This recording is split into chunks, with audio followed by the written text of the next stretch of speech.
할렐루야.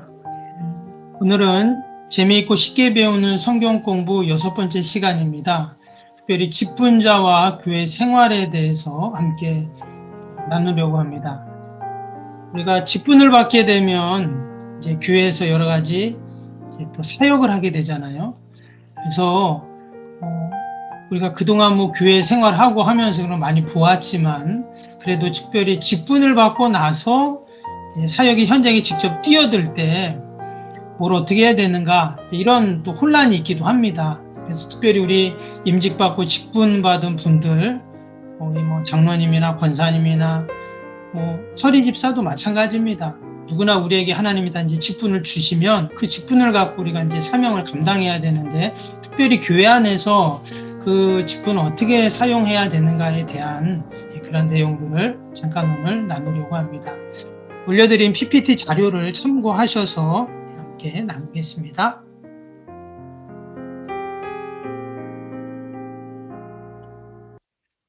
먼저 교회 그 직분자들의 자질에 대해서 성경에는 뭐라고 말하는가, 누가 교회 직분을 받아야 되는가라고 할 때 사도행전에 보면 그 초대교회 7집사를 뽑는 내용이 나옵니다.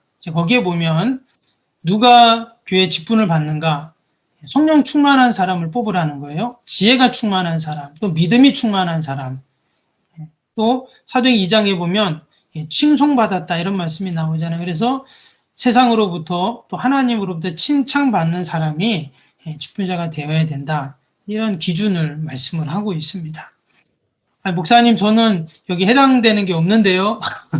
이렇게 말할 수도 있는데, 그래도 하나님이 우리를 그렇게 여겨주셔서 직분을 주셨잖아요. 내가 그런 사람이 되면 됩니다. 성령 충만한 사람이 되고 또 지혜가 충만하고 믿음을 갖고 또 칭찬받는 일을 하면 되잖아요. 그래서 이게 바로 이제 직분자의 기준이다, 이런 말씀입니다. 그 교회 직분자의 가치관, 어떤 우리가 가치관을 갖고 있어야 되는가? 가장 중요한 게 이제 우리 신앙이고 믿음인데, 그래서 영성이다 이렇게 이제 표현을 했고요. 그 다음에 우리가 직분을 감당함에 있어서 합리적인 거, 또 공적인 이익, 또 민주성, 또 대응성, 책임성, 융통성, 이런 여러 가지 것들이 다 포함이 돼야, 가지고 있어야 우리에게 맡겨진 직분을 잘 감당할 수가 있겠죠. 한쪽으로만 치우치는 게 아니라, 또 뭐가 없는 게 아니라 골고루 이런 것들을 다 우리가 가지고 있어야 됩니다. 그래야 또 우리가 직분을 잘 감당할 수가 있겠죠. 특별히 우리 직분자에게는 하나님이 이제 은사를 주시는데요. 그리고 또 그 은사를 잘 개발을 해야 되거든요. 그래서 각종 은사들을 받은 선한 청지기 같이 우리가 사역을 하라 이렇게 말씀하셨는데, 은사를 우리가 잘 개발을 해야 합니다. 또 잘 찾아내야 돼요. 나도 마찬가지고 다른 사람도 우리가 교회에서 그런 은사를 가진 사람들을 잘 발굴을 해야 되겠죠.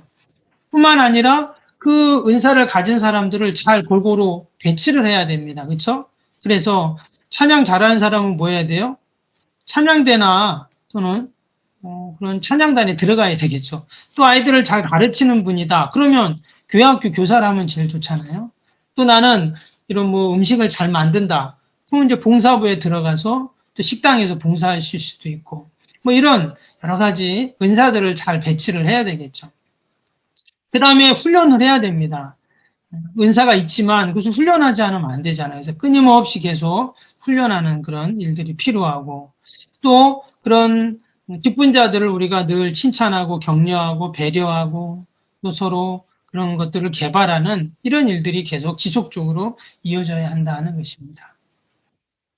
또 교회 안에서 인간관계는 어떨까요? 이제 이타적인 인간관계, 또 의리가 있는 인간관계, 희생하는 인간관계, 화목해하는 인간관계, 여러 가지가 나왔는데, 성경에 보면 그런 우리가 어떤 신앙적인 측면에서도 그렇지만, 그리고 우리가 좋은 인간관계, 관계성을 가져야 됩니다. 나 혼자 신앙생활하는 게 아니잖아요.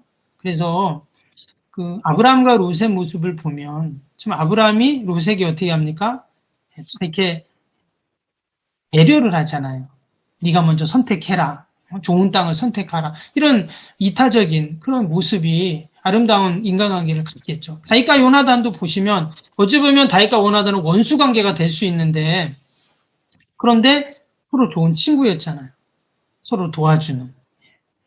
그리고 또 바울이 로마서 12장에 보면 희생하는 그 어떤 모습. 또 하나님이 우리에게 주신 화목해 하는 그 직분을 주셨는데 이런 것들이 교회 안에서 좋은 인간관계를 또 맺게 합니다. 또 우리가 그 의사소통에 있어서도 아주 중요하죠. 교회 안에서. 특별히 우리 직분자들은 어떻게 우리가 그 다른 사람에게 서로 상호 간에 그런 의사소통을 잘 하는가가 또 사역에 아주 중요한 매개체가 됩니다. 그래서 그 의사소통을 통해 서로를 이해하고 또 서로를 돕고 또 결국 그것을 통해서 주님의 몸된 교회를 세워가는 그런 일들을 하는 것이 바로 이제 우리 직분자들의 모습이죠. 여기 뭐 간단한 그림이 나왔는데 이것은 하나님이 우리에게 어떤 말씀을 주시면 그 말씀을 이제 뭐 전달하고 그것을 받고 하는 그런 과정을 이제 의사소통의 어떤 그런 모습을 이렇게 그린 것인데 거기에 어떤 나의 어떤 생각, 감정, 부정적인 이해관계 이런 것들이 들어가면 어떻게 될까요? 그러면 관계가 깨지겠죠. 예.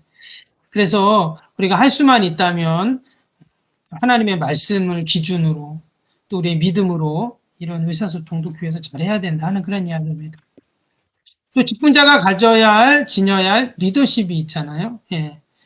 특별히 하나님 우리에게 직분을 주셨다는 것은 그 직분자들이 사실 다 리더거든요. 그럼 교회 안에서 어떤 리더십을 우리가 가져야 될까? 여기도 보면 리더십과 헤드십이 다르다, 구분하라 이런 말이 나왔습니다. 그렇죠? 그래서 교회 안에서 하나님이 우리에게 주신 그 리더십은요, 세상의 리더십과는 조금 다릅니다. 여기 보면 영적 리더십이라는 게 있어요. 말씀, 기도, 성령의 충만함 이런 것들을 통해 영적 리더십이 생기겠죠. 또 섬기는 리더십, 서번트 리더십이라고 하잖아요. 그래서 예수님의 그 리더십이 섬기는 것이었잖아요. 제자들의 발을 씻기고 늘 섬김의 자리에 계셨던 그 예수님의 모습. 그것이 바로 직분자의 리더십이죠. 또 성경적인 리더십은 늘 봉사죠. 말씀의 기준을 둔 봉사. 이게 성경적인 리더십이죠. 양치기 리더십이라는 건 뭐냐면 예수님이 난 선한 목자다 이렇게 말씀하셨는데 그 주님의 그 마음을 품은 목자, 그 리더. 그게 바로 참된 성경에서 말씀하시는 그 리더십이죠. 그래서 우리가 교회에서 직분을 감당할 때 어떤 분들은 세상에서의 어떤 지위나 또 그런 것들을 생각하는 분들이 있어요. 근데 그것으로는 교회에서는 온전한 리더십을 발휘할 수가 없죠.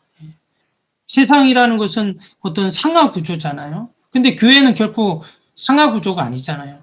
목사님과 성도, 또 뭐 장로님과 집사님, 이게 상하 구조입니까? 아니잖아요. 우리는 수평적인 구조로 되어 있거든요. 그러니까 하나님과만 우리가 이제 상하 구조고, 나머지는 다 수평적인 관계입니다. 그래서 이 교회에서의 이 지도력, 리더십이 우리가 세상과는 다르다 하는 것을 늘 기억하고 늘 섬기는 자리에서 또 영적인 리더십으로 우리가 사명을 감당해야 된다 하는 것입니다. 우리가 교회 사역과 사업을 이제 진행을 할 때 특별히 우리 직분자들은 이런 마인드가 있어야 되잖아요. 그래서 어떻게 우리가 교회 사역들을 감당해 나가는가? 비전을 우리가 설정합니다. 비전에 합당한 실천 목표를 삼죠. 그리고 그 목표를 달성하기 위한 프로그램을 만들고 프로그램의 세부 지침들을 만들고 그것을 집행하고 또 마지막에는 평가하는.